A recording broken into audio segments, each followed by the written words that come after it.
달력을 넘길 때 우리 눈을 가장 먼저 사로잡는 것은 무엇일까요? 지친 일상 속에서 우리를 미소 짓게 하는 단 하나의 색, 바로 선명한 붉은색입니다. 우리는 이 날을 빨간 날이라 부르며 달콤한 휴식을 꿈꿉니다. 하지만 이상하지 않습니까? 왜 하필 초록색도 파란색도 아닌 빨간색이었을까요? 이 색은 대체 언제부터 우리 달력에 새겨진 것일까요? 당연하게 여겼던 이 작은 색깔 하나에는 조선의 마지막 모습과 근대화의 거센 풍랑, 그리고 우리가 미처 알지 못했던 동양과 서양의 거대한 만남이 고스란히 담겨 있습니다. 오늘 우리는 달력 속 빨간색이 품고 있는 100년의 시간을 추적해 보려 합니다.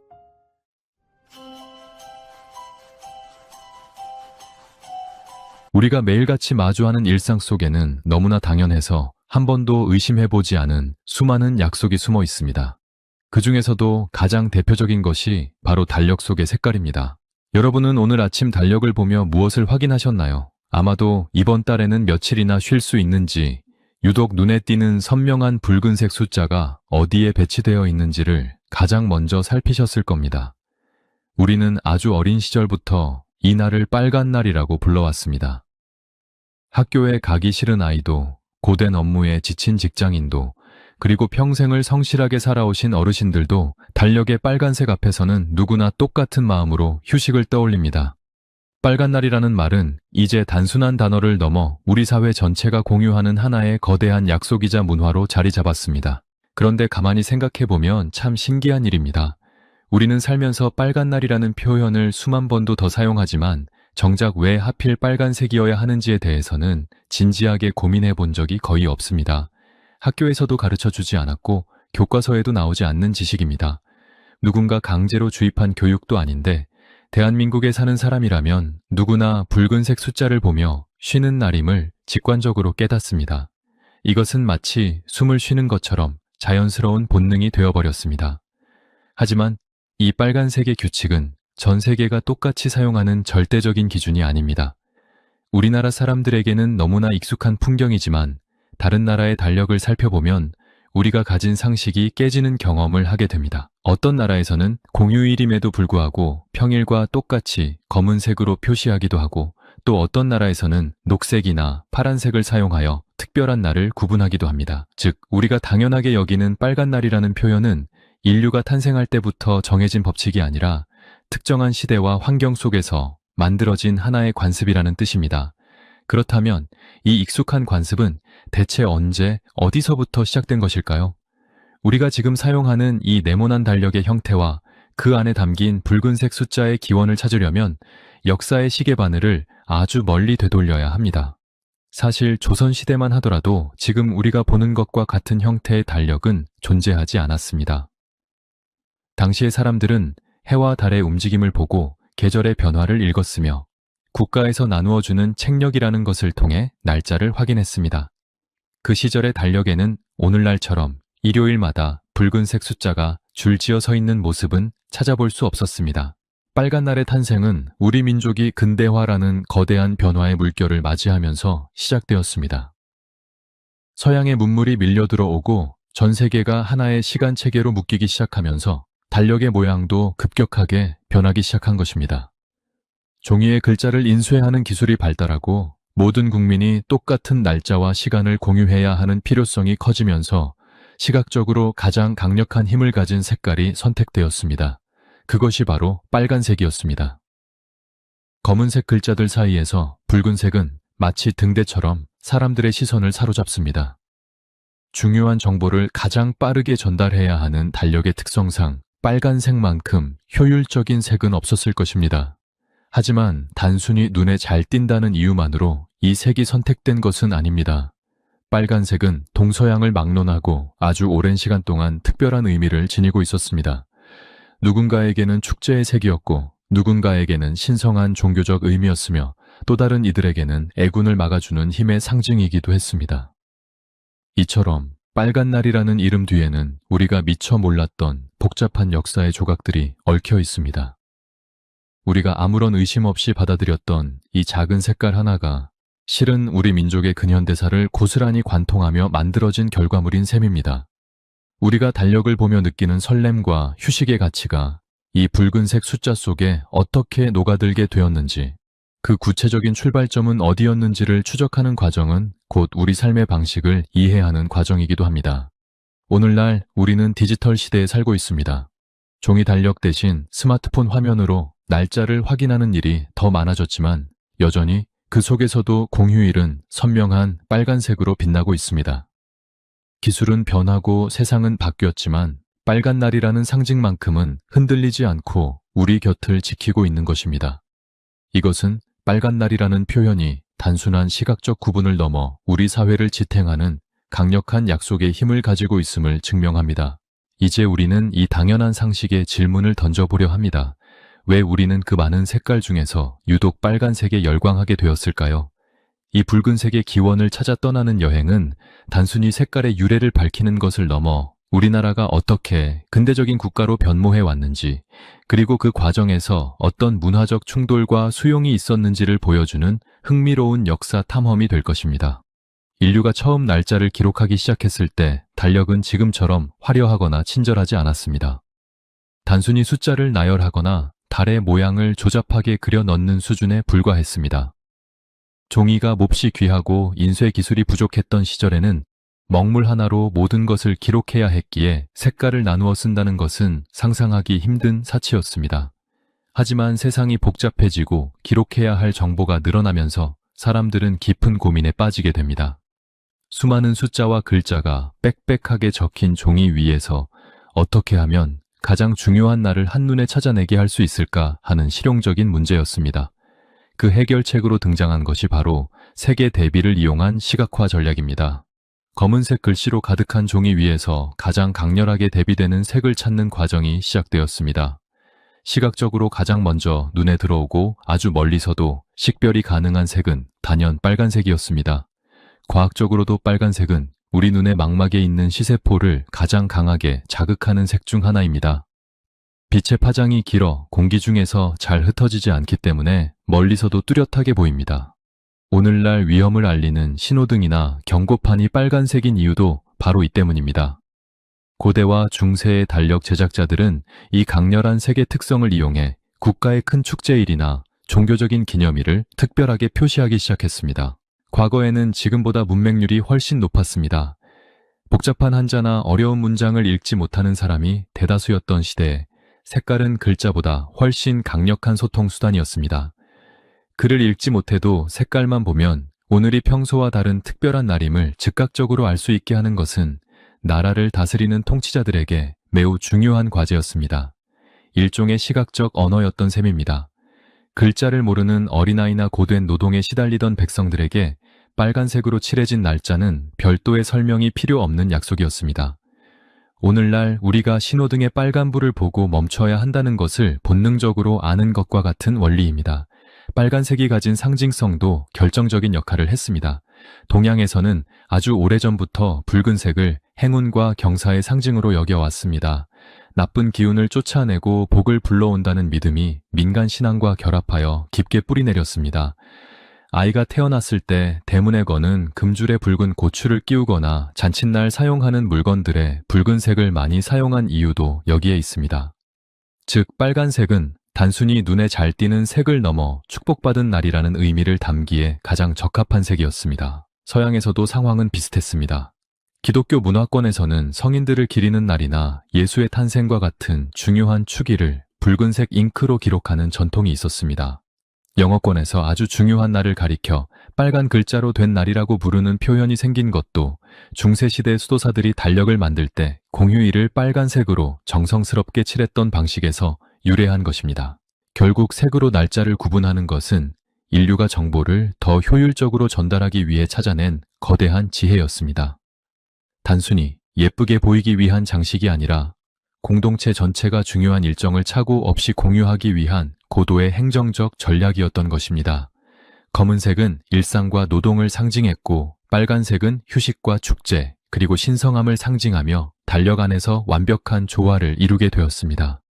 이러한 방식은 훗날 인쇄기술이 비약적으로 발전하면서 더욱 체계화되었습니다.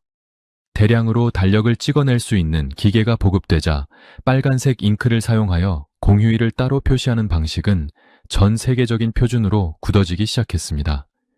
중요한 점은 이 빨간색 표시가 단순히 휴일을 알리는 기능을 넘어 국가의 권위와 사회적 질서를 상징하기도 했다는 사실입니다.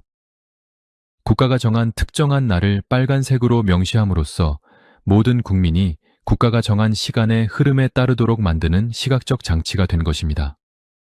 우리가 달력을 보며 빨간 날을 기다리고 그날에 맞춰 계획을 세우는 행위 자체가 이미 아주 오래전부터 정교하게 설계된 사회적 시스템 안에 들어와 있음을 의미합니다. 이처럼 색깔 하나에도 인류의 과학적 지식과 문화적 배경, 그리고 사회를 유지하려는 통치자들의 의도가 촘촘하게 얽혀 있습니다. 우리가 무심코 지나쳤던 달력 속 빨간 숫자는 수천 년 동안 쌓여온 시각 전달 기술과 인류의 보편적인 심리가 결합하여 만들어진 결정체라고 할 수 있습니다. 그렇다면 이 보편적인 방식이 우리나라에는 어떤 구체적인 경로를 통해 들어왔을까요? 그리고 우리만의 독특한 역사적 상황 속에서 어떻게 지금의 모습으로 정착되었을까요? 그 이면에는 우리가 반드시 알아야 할 근대화의 결정적인 장면들이 숨어 있습니다. 동양의 역사에서 19세기 말은 거대한 변혁의 시기였습니다. 그 중심에는 섬나라 일본이 있었습니다. 일본은 메이지 유신이라는 대대적인 개혁을 통해 서구의 문물을 받아들이기 시작했습니다. 이 과정에서 그들이 가장 먼저 손을 댄 것 중 하나가 바로 시간이었습니다. 이전까지 일본 역시 우리와 마찬가지로 달의 움직임을 따르는 음력을 사용하며 살았습니다. 하지만 서구 열강과 어깨를 나란히 하겠다는 목표를 세운 일본 정부에게 음력은 근대화를 가로막는 낡은 유산처럼 보였습니다. 전 세계와 소통하고 공장을 돌리며 군대를 운영하기 위해서는 서양과 똑같은 태양력 체계를 도입하는 것이 필수적이었습니다. 일본 정부는 1872년 전격적으로 달력을 바꾼다는 발표를 합니다. 단순히 날짜만 바뀐 것이 아니었습니다. 국가가 주도하여 국민의 일상을 통제하고 관리하는 새로운 시스템이 도입된 것입니다. 이때 가장 중요하게 논의된 것이 바로 공휴일이었습니다. 근대 국가로서 국민들에게 국가가 지정한 특별한 날을 알리고 쉬게 하는 일은 애국심을 고취하고 행정력을 결집하는 데 아주 효과적인 방법이었습니다. 일본은 메이지 천황의 생일이나 국가의 시조를 기리는 날 등을 법적인 공휴일로 정했습니다. 이를 일본어로는 축일이라고 불렀습니다. 문제는 이렇게 정해진 새로운 휴일들을 어떻게 글을 모르는 일반 백성들에게까지 확실히 알리느냐 하는 것이었습니다. 당시 일본 정부는 고민 끝에 달력에 이 축일들을 붉은색으로 표시하기 시작했습니다. 붉은색은 일본 전통 문화에서도 경사스럽고 신성한 의미를 담고 있었기에 거부감이 적었습니다. 무엇보다 흰 종이 위에 검은색으로 인쇄된 숫자들 사이에서 선명하게 빛나는 빨간색은 누구나 한눈에 오늘이 쉬는 날임을 깨닫게 하는 최고의 시각적 도구였습니다. 국가가 허락한 휴식이라는 강렬한 메시지가 빨간색 숫자 하나에 담기게 된 것입니다. 이러한 방식이 전국적으로 빠르게 퍼져나갈 수 있었던 것은 근대적인 인쇄 기술의 발달 덕분이었습니다. 이전에는 사람이 일일이 판을 짜서 찍어내던 달력이 이제는 기계를 통해 대량으로 생산되기 시작했습니다. 대량 생산된 달력은 관공서와 학교 그리고 각 가정의 벽면에 걸렸습니다. 매일 아침 달력을 보며 오늘이 검은 날인지 빨간 날인지를 확인하는 행위는 일본인들의 새로운 일상이 되었습니다. 빨간색 날은 학교에 가지 않아도 되는 날이고 관청이 문을 닫는 날이며 국가적인 행사가 열리는 날이라는 인식이 머릿속에 깊이 박히게 된 것입니다. 일본의 이러한 달력 표기 방식은 매우 체계적이었습니다. 단순히 색깔만 넣는 것이 아니라 어떤 이유로 쉬는 날인지에 대한 명칭도 함께 적어 넣었습니다. 이는 국민들에게 국가의 기념일을 자연스럽게 교육하는 효과도 가져왔습니다. 근대적인 교육 시스템과 행정 시스템이 이 빨간 날을 기준으로 돌아가기 시작하면서 사람들은 더 이상 계절이나 달의 모양을 보지 않고 달력에 찍힌 붉은 숫자를 보며 자신의 삶을 설계했습니다. 시간의 주권이 자연에서 국가로 옮겨온 역사적인 순간이기도 했습니다. 일본이 구축한 이 시각적인 시간 관리 시스템은 주변 지역으로도 서서히 영향을 미치기 시작했습니다. 당시 동아시아에서 가장 먼저 근대화를 이룬 일본의 방식은 일종의 표준처럼 받아들여졌습니다.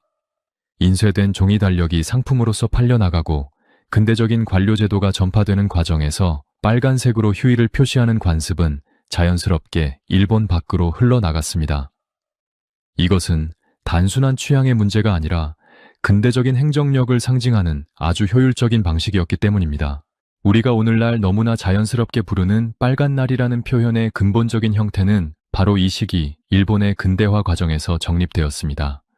물론 빨간색을 강조의 의미로 쓰는 것은 서양에서도 있었던 일이지만 이를 국가적인 법령과 결합하여 전 국민의 달력에 표준화된 색깔로 입힌 것은 일본의 독특한 행정적 선택이었습니다.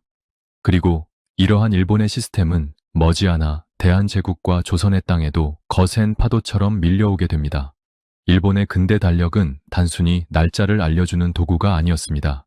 그것은 새로운 시대의 질서였고 국가가 국민의 시간을 어떻게 통제하고 관리하는지를 보여주는 시각적인 선언문이었습니다. 그 선언문 위에 새겨진 붉은 낙인들이 어떻게 우리 역사의 한 페이지를 차지하게 되었는지 그 연결고리를 이해하는 것이 중요합니다. 우리가 지금 사용하고 있는 이 익숙한 방식이 실은 이웃나라의 급격한 변화 속에서 잉태된 결과물이었다는 사실은 우리에게 많은 시사점을 던져줍니다. 조선팔도 그 어디를 가도 지금 우리가 거실 벽에 걸어두는 것과 같은 달력은 찾아볼 수 없었습니다. 우리가 지금 누리는 시간의 질서와 조선시대 사람들이 믿고 따랐던 시간의 질서는 그 뿌리부터가 완전히 달랐기 때문입니다. 당시 사람들의 머릿속에는 일요일이나 공휴일이라는 개념 자체가 아예 존재하지 않았습니다.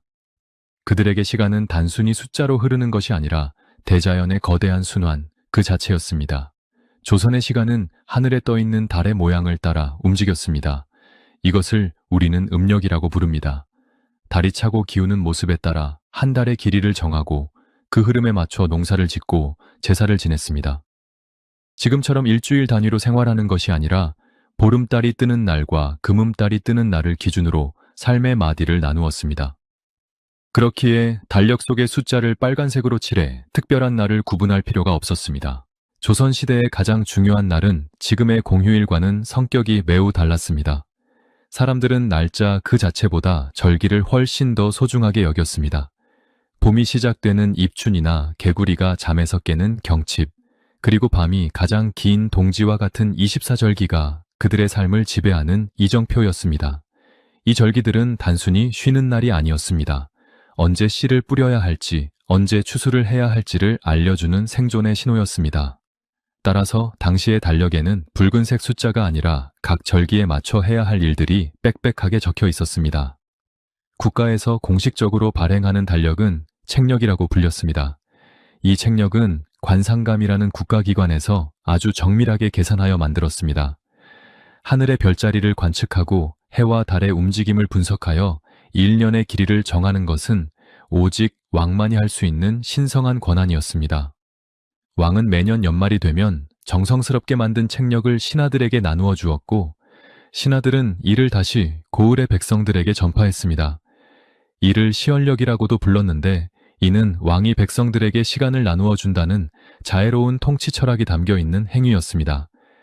하지만 이 귀한 책력은 지금의 종이 달력처럼 흔한 물건이 아니었습니다.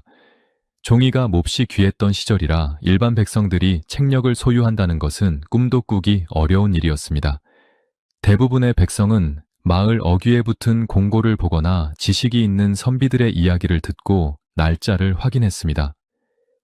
글자를 모르는 백성들에게는 날짜의 숫자보다도 계절의 변화와 달의 모양이 훨씬 더 정확한 달력 역할을 했습니다. 색깔에 대한 인식도 지금과는 큰 차이가 있었습니다. 조선시대의 문서와 기록은 기본적으로 흰 종이에 검은 먹으로 쓰는 것이 원칙이었습니다. 붉은색은 왕의 도장인 옥새를 찍거나 아주 특별한 국가 기록물을 작성할 때만 제한적으로 사용되었습니다. 감히 백성들이 보는 달력에 붉은색을 써서 날짜를 표시한다는 것은 상상조차 할 수 없는 일이었습니다. 검은색 숫자로만 가득한 책력 속에서 사람들은 행운이 따르는 날과 불길한 날을 스스로 찾아내며 일상을 보냈습니다. 정기적인 휴일의 개념도 지금과는 사뭇 달랐습니다. 관리들은 일정한 주기마다 쉬는 날이 있었지만 일반 백성이나 농민들에게 정해진 휴일이란 없었습니다. 대신 설날이나 추석, 그리고 단오와 같은 명절이 되면 온 마을 사람들이 모여 며칠씩 잔치를 벌였습니다.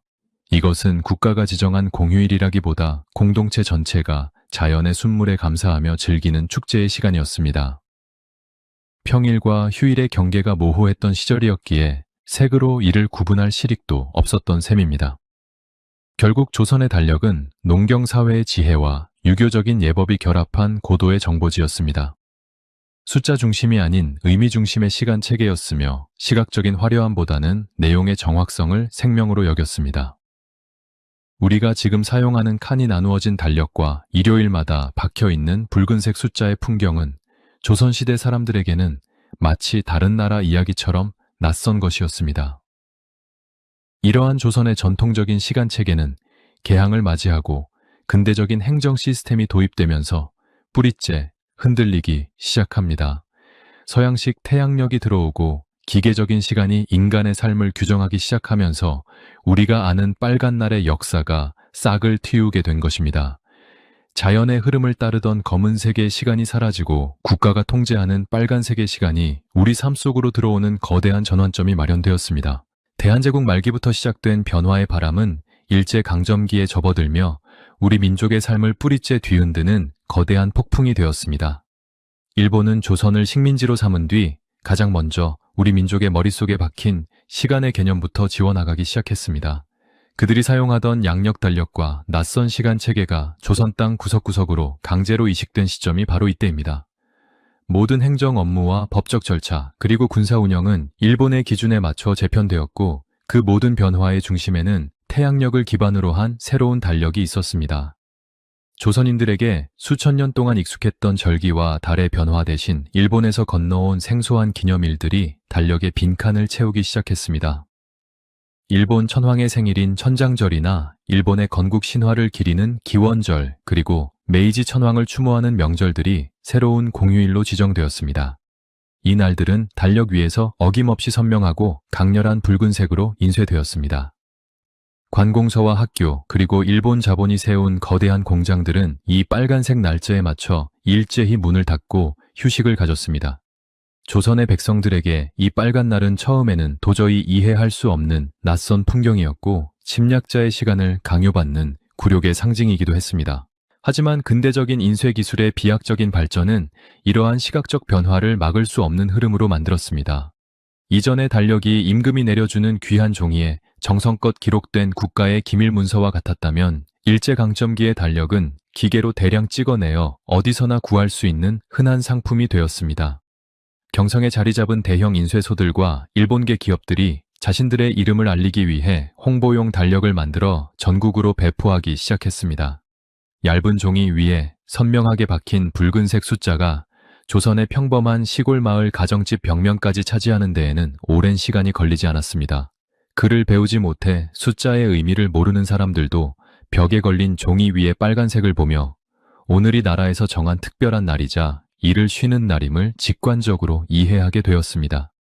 특히 학교 교육은 이러한 빨간 날의 인식을 다음 세대에게 고착시키는 가장 강력한 도구가 되었습니다.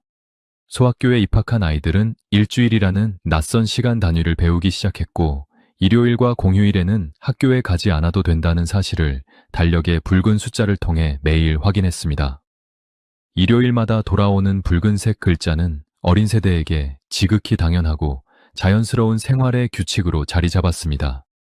일제는 이를 생활 개선 운동이라는 이름으로 포장하여 조선의 전통적인 5일장 중심의 생활 주기를 파괴하고 일주일 단위의 근대적 노동 체계로 백성들을 끌어들였습니다. 고된 강제 동원과 가혹한 노동 현장에 내몰렸던 사람들에게도 역설적이게도 이 빨간 날은 잠시나마 고단한 몸을 눕힐 수 있는 유일한 틈바구니와 같은 시간이 되었습니다. 더욱 흥미로운 사실은 이 시기 한국인들이 가졌던 독특한 이중적 시간 감각입니다. 겉으로는 일제가 강요한 양력 달력의 빨간 날을 따르고 그들의 기념일에 동원되었지만 집안의 대소사나 조상을 모시는 제사, 그리고 설과 추석 같은 우리 민족 고유의 명절은 여전히 음력을 기준으로 챙겼습니다. 달력에는 빨간색으로 표시되지 않은 평범하고 검은 날이었지만 우리 민족은 그 속에 자신들만의 진정한 휴일과 축제의 의미를 숨겨두었습니다. 낮에는 일본의 시간 속에 살고 밤에는 조선의 시간 속에 머무는 기묘한 공존이 수십 년간 이어진 것입니다. 그러나 행정 시스템과 경제 활동이 철저히 양력 중심으로 돌아가면서 빨간색 숫자가 가진 시각적 권위는 세월이 흐를수록 점점 더 강력해졌습니다. 결국 일제강점기 35년이라는 긴 시간은 우리 민족의 잠재의식 속의 빨간 날은 곧 쉬는 날이라는 공식을 아주 깊게 각인시킨 결정적인 계기가 되었습니다. 일본이 식민 지배를 정당화하고 조선의 노동력을 효율적으로 관리하기 위해 도입한 시각적 장치가 아이러니하게도 현대 한국인들이 사용하는 가장 보편적인 휴일의 상징으로 굳어진 셈입니다. 1945년 마침내 찾아온 해방의 기쁨 속에서도 우리가 이 달력 표기 방식을 버리지 않고 그대로 이어받은 배경에는 이미 반평생 가까이 축적된 이 시각적 습관이 너무나도 강력하게 우리 삶을 지배하고 있었기 때문입니다. 우리가 오늘날 달력을 넘기며 무심코 확인하는 빨간 날에 대한 설렘은 이처럼 우리 근현대사의 아픈 단면과 촘촘하게 맞닿아 있습니다. 단순히 눈에 잘 띄고 편리해서 쓰기 시작한 것이 아니라 거대한 제국주의의 행정 시스템 속에서 강제로 길들여지고 정착된 역사적 산물이었던 것입니다. 하지만 우리 조상들은 그 강요된 빨간색 시간 속에서도 자신들만의 삶의 방식을 포기하지 않았으며 그 붉은 숫자들을 서서히 우리만의 정서로 재해석하기 시작했습니다.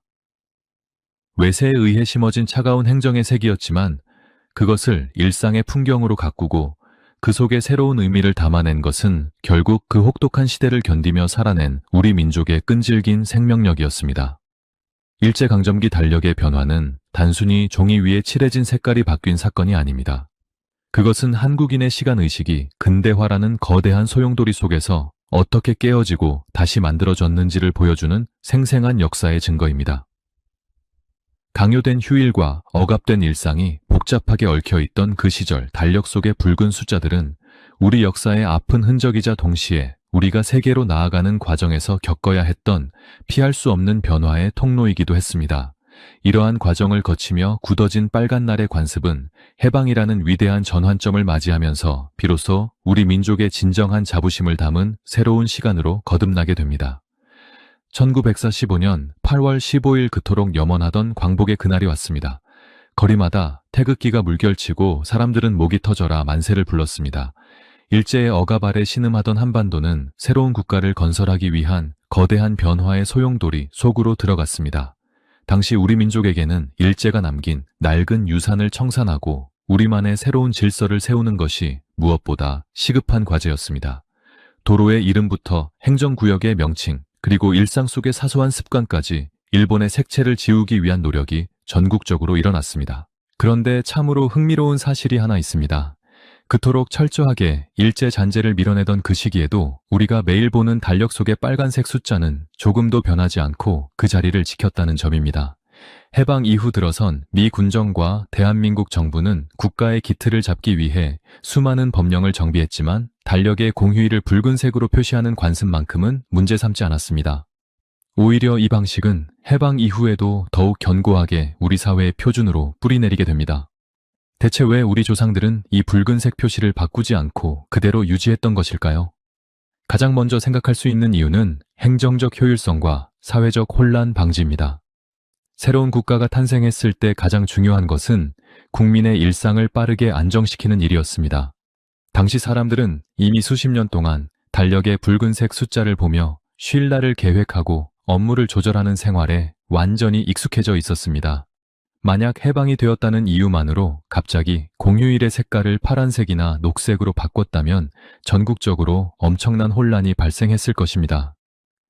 글을 모르는 백성들부터 노령층에 이르기까지 빨간색은 곧 쉬는 날이라는 약속은 이미 하나의 거대한 사회적 언어가 되어 있었기 때문입니다. 경제적인 현실도 무시할 수 없는 요인이었습니다. 당시 인쇄 기술은 지금처럼 수만 가지 색상을 자유롭게 써서 찍어내는 방식이 아니었습니다. 기계 한 대에 검은색 잉크와 빨간색 잉크 두 가지만 넣어서 찍어내는 2도 인쇄가 가장 보편적이고 저렴한 방식이었습니다. 검은색으로는 평일의 날짜를 찍고 빨간색으로는 특별한 날을 찍는 구조는 당시 인쇄 시설들이 가진 기술적 한계 안에서 가장 효율적인 선택이었습니다.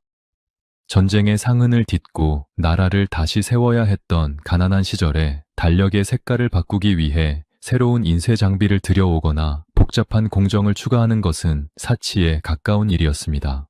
더욱 중요한 점은 이 붉은색 숫자들이 담고 있는 내용이 완전히 바뀌었다는 사실입니다.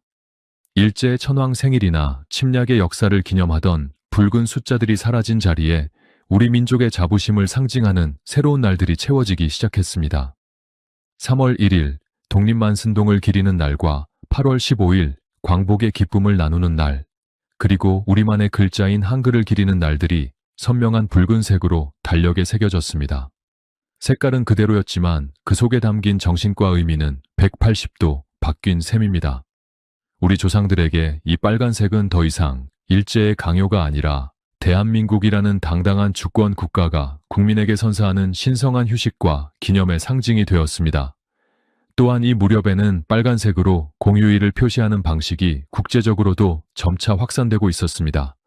미국이나 유럽의 일부 국가에서도 일요일이나 주요 축일을 붉은색으로 표기하는 사례가 많았기에 우리 정부 입장에서도 굳이 독자적인 색깔을 고집할 이유가 없었습니다. 세계와 발맞추어 나가는 근대 국가로서 국제적인 관례와 비슷한 체계를 유지하는 것이 외교적으로나 행정적으로도 훨씬 유리했기 때문입니다. 실용성이 이념을 앞섰던 결정적인 순간이기도 했습니다. 교육 현장에서도 이러한 방식은 지속되었습니다. 해방 후 우리 손으로 만든 교과서와 교육체계 속에서도 일주일의 흐름과 공휴일의 개념은 빨간 날을 중심으로 설명되었습니다. 어린 시절부터 교실 벽에 걸린 달력을 보며 자란 세대들에게 빨간색은 이제 일제의 잔재가 아닌 우리 삶의 소중한 일부로 받아들여졌습니다. 특별한 교육이나 설명이 없어도 빨간색을 보면 마음이 편안해지고 가족과 함께하는 시간을 떠올리는 정서가 세대를 거쳐 전해지게 된 것입니다. 결국 빨간 날이 해방 이후에도 살아남은 것은 그것이 가진 압도적인 실용성과 이미 형성된 사회적 약속의 힘 덕분이었습니다. 우리는 일본이 남긴 형식은 빌려왔을지언정 그 속을 채우는 알맹이는 우리 민족의 뜨거운 열망과 정체성으로 가득 채웠습니다. 겉모습이 비슷하다고 해서 그 가치까지 같은 것은 아닙니다. 오히려 우리 조상들은 일제가 심어놓은 시각적 도구를 역으로 이용하여 대한민국이라는 새로운 국가의 일정을 국민에게 가장 효과적으로 전달하는 지혜를 발휘했습니다. 오늘날 우리가 달력을 보며 느끼는 빨간 날의 설렘은 바로 이러한 역사적 선택의 결과입니다. 혼란스러운 건국 초기에도 흔들리지 않고 유지된 이 작은 약속은 오늘날까지 이어져 우리 사회를 하나로 묶어주는 강력한 끈이 되었습니다. 이제 이 빨간색은 누구의 강요도 아닌 우리 스스로가 정의하고 지켜나가는 소중한 시간의 표식이 되었습니다. 우리가 달력을 보며 빨간 날이라고 부르는 이 관습에 대해 이야기할 때 가장 많이 나오는 질문이 하나 있습니다. 바로 이 방식이 일제강점기에 들어온 것이니 일제의 잔재가 아니냐는 의문입니다.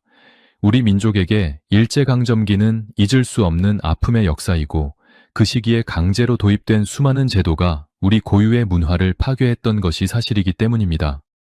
실제로 앞서 살펴본 것처럼 우리나라에 근대적인 양력 달력이 들어오고 공휴일을 붉은색으로 표시하는 체계가 정착된 배경에는 일본의 행정 시스템이 깊이 관여하고 있습니다. 일본이 자신들의 국가 기념일을 우리에게 강요하기 위해 달력에 붉은 낙인을 찍듯 표시했던 역사는 부정할 수 없는 사실입니다. 하지만 이 문제를 조금 더 넓은 시야에서 바라볼 필요가 있습니다. 단순히 일본이 전해준 방식이라고 해서 무조건 일제의 잔재라고 단정짓기에는 우리가 놓치고 있는 세계사적 흐름이 너무나 크기 때문입니다. 사실 달력의 중요한 날을 빨간색으로 표시하는 것은 일본만의 독창적인 아이디어가 아니었습니다. 서양에서도 아주 오래전부터 빨간색을 특별한 날의 상징으로 사용해 왔습니다. 영어권 국가에서는 아주 중요한 날이나 축제를 가리켜 빨간 글자의 날이라고 부르는 표현이 있을 정도입니다. 이는 중세시대 유럽의 수도사들이 성경이나 달력을 필사할 때 성인들의 축일이나 예수의 탄생 같은 신성한 날들을 붉은색 잉크로 정성스럽게 기록했던 전통에서 유래했습니다. 즉, 빨간색으로 휴일을 표시하는 것은 근대화 과정에서 전 세계가 공통으로 받아들인 일종의 국제적인 약속이자 시각 언어였습니다. 일본은 우리보다 조금 일찍 서구 문물을 받아들이면서 이 서양의 방식을 자신들의 체계에 맞게 도입했을 뿐입니다. 그리고 그 방식이 식민 지배라는 불행한 경로를 통해 우리에게 전달된 것입니다. 만약 우리가 일본을 거치지 않고 서구 열강과 직접 교류하며 근대 달력을 도입했더라도 우리는 아마 검은색 숫자들 사이에서 가장 눈에 잘 띄는 빨간색을 선택했을 가능성이 매우 높습니다.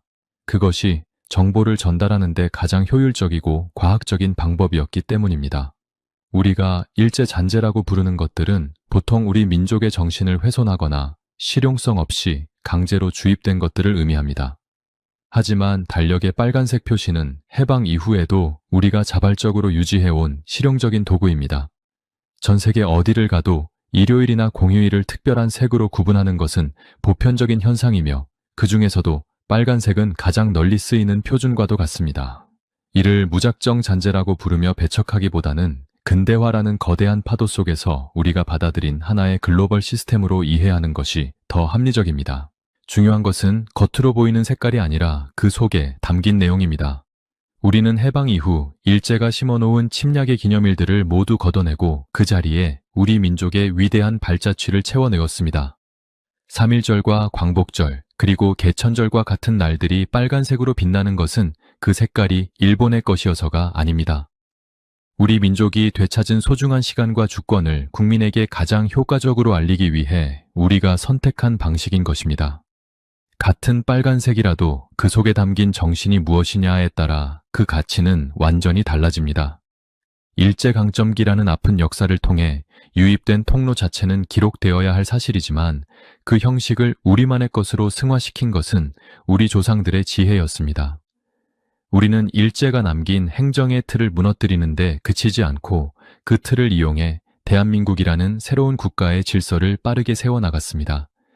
빨간 날이라는 표현이 오늘날 한국인들에게 일제의 아픔을 떠올리게 하기보다는 가족과 함께하는 즐거운 휴식과 국가의 소중한 기념일을 떠올리게 한다는 점이 바로 그 증거입니다. 우리가 이 관습을 우리 삶의 일부로 당당하게 받아들이고 발전시켜 왔기에 이제 이 빨간색은 더 이상 누구의 잔재도 아닌 온전한 우리의 문화가 되었습니다. 따라서 달력 속 빨간색을 바라볼 때 우리는 두 가지 시선을 동시에 가져야 합니다. 하나는 이 방식이 도입되던 시기에 역사적 배경을 잊지 않는 냉철한 시선이고, 다른 하나는 이를 우리만의 실용적인 관습으로 정착시킨 우리 민족의 주체성을 긍정하는 따뜻한 시선입니다. 역사는 고정된 것이 아니라 흐르는 것이며 우리가 어떻게 해석하고 사용하느냐에 따라 그 의미가 변하기 때문입니다. 일본의 영향을 받았다는 사실을 부끄러워할 필요는 없습니다. 오히려 그 복잡한 역사의 실타래 속에서도 우리만의 중심을 잃지 않고 전 세계가 공감하는 보편적인 시스템으로 완성해낸 우리의 역량을 자랑스럽게 여겨야 합니다. 결국 빨간 날은 역사적 영향과 현대적 실용성이 결합하여 만들어진 독특한 결과물입니다. 단순히 누군가 만든 것을 따라하는 수준을 넘어 우리 사회의 약속으로 굳건히 자리 잡은 이 방식은 우리가 근대 국가로 성장해온 과정을 상징적으로 보여줍니다. 이제 우리는 이 빨간색 숫자들을 보며 아픈 과거를 되새기는 것을 넘어 우리가 만들어갈 밝은 미래의 시간들을 계획합니다. 이것이야말로 진정으로 역사를 극복하고 우리만의 시간을 살아가는 주권 국민의 모습일 것입니다. 우리가 매일같이 마주하는 일상 속에는 너무나 당연해서 한 번도 의심해보지 않은 거대한 질서들이 숨어 있습니다. 그 중에서도 달력의 빨간색 숫자는 우리 삶을 지배하는 가장 강력한 약속 중 하나입니다. 하지만 우리는 왜 이 익숙한 풍경에 대해 단 한 번도 질문을 던지지 않았을까요? 왜 수많은 세월이 흐르는 동안 그 누구도 빨간 날의 기원을 우리에게 가르쳐주지 않았던 것일까요? 그 이유는 너무나 역설적입니다. 그것이 우리 삶의 공기처럼 너무나 당연한 시스템으로 완벽하게 정착되었기 때문입니다. 사람은 너무 익숙한 것에 대해서는 의문을 품지 않는 습성이 있습니다. 아침에 해가 뜨고 저녁에 해가 지는 것을 당연하게 받아들이듯이 우리는 일요일과 공휴일이 빨간색으로 표시된 것을 자연의 섭리처럼 받아들였습니다. 근대화 이후 100년이 넘는 시간 동안 이 방식은 우리 민족의 생활 리듬 그 자체가 되었습니다. 할아버지의 할아버지 세대부터 지금의 어린아이들에 이르기까지 수세대에 걸쳐 이 시각적 약속이 이어지면서 그 시작이 어디였는지 혹은 왜 이 색깔이어야 했는지에 대한 의문은 서서히 마모되어 사라진 것입니다. 또한 이러한 역사는 학교 교육 과정에서도 깊이 있게 다루어지지 않았습니다.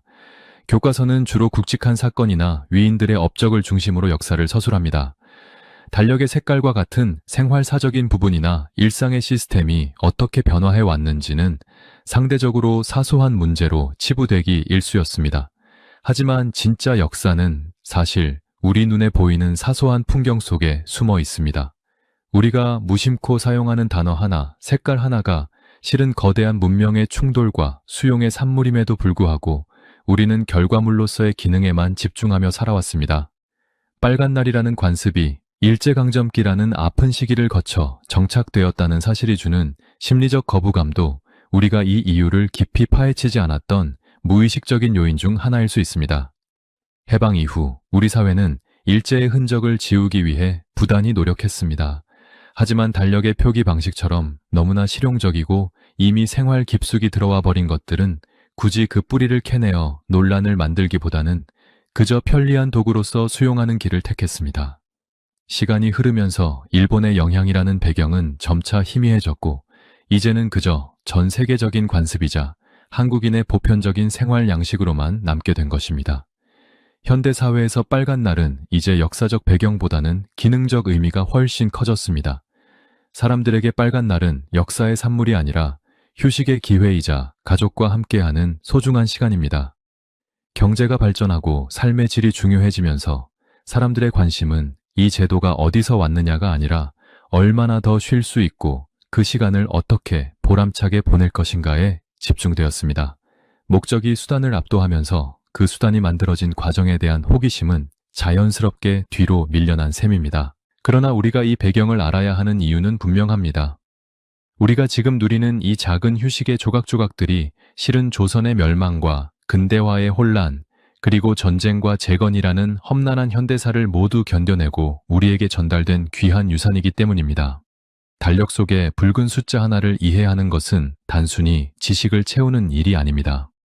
그것은 우리 조상들이 변화하는 세상 속에서 어떻게 자신들의 시간을 지켜냈고 외래의 문물을 어떻게 우리만의 방식으로 소화하여 정착시켰는지를 확인하는 과정입니다. 결국 배경은 사라지고 결과만 남았지만 그 결과물인 빨간 날은 여전히 우리 사회를 하나로 묶어주는 가장 강력한 약속으로 기능하고 있습니다. 우리는 지금도 그 오래된 관습 속에서 내일을 계획하고 미래를 꿈꿉니다. 비록 그 시작은 우리가 선택한 것이 아니었을지라도 그 시간을 우리의 것으로 만들고 그 속에 새로운 의미를 부여하며 살아온 것은 온전히 우리 민족의 몫이었습니다. 우리가 몰랐던 빨간 날의 비밀은 사실 우리가 그만큼 이 땅의 주인이 되어 자연스럽게 그 문화를 누리고 있었다는 증거이기도 합니다. 뿌리를 잊을 만큼 깊이 내린 나무처럼 빨간 날이라는 관습은 이제 한국인의 정서라는 거대한 대지 위에 단단히 뿌리를 내렸습니다. 이제 우리는 달력을 볼 때마다 단순히 쉴 날을 찾는 것을 넘어 이 작은 붉은 글자 속에 담긴 100년의 시간과 우리 민족의 끈질긴 생명력을 한 번쯤 떠올려 보아야 할 것입니다. 당연한 것은 세상에 없으며 우리가 누리는 모든 평범한 일상은 수많은 역사의 선택들이 쌓여 만들어진 기적과도 같은 결과물이기 때문입니다. 평소 무심코 지나쳤던 달력 속의 작은 빨간색 숫자 하나가 이토록 깊고 장엄한 역사를 품고 있었다는 사실이 놀랍지 않으신가요? 조선의 전통적인 시간에서 시작해 근대화의 거센 파도를 넘어 오늘날 우리의 일상이 되기까지 빨간 날은 우리 민족이 걸어온 격동의 세월을 묵묵히 지켜봐 온 역사의 산증인이었습니다.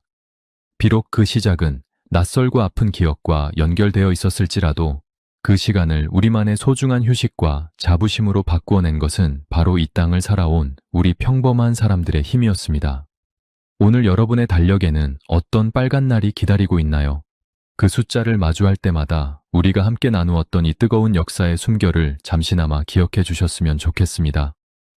우리가 우리의 역사를 잊지 않고 기록할 때 비로소 우리의 시간은 진정한 가치를 지니게 됩니다. 오늘 영상이 여러분의 일상에 작은 통찰과 자부심을 더해드렸다면 정말 좋겠습니다. 여러분의 소중한 의견을 댓글로 남겨주시고 구독과 좋아요로 우리 역사를 지키는 여정에 함께해 주세요.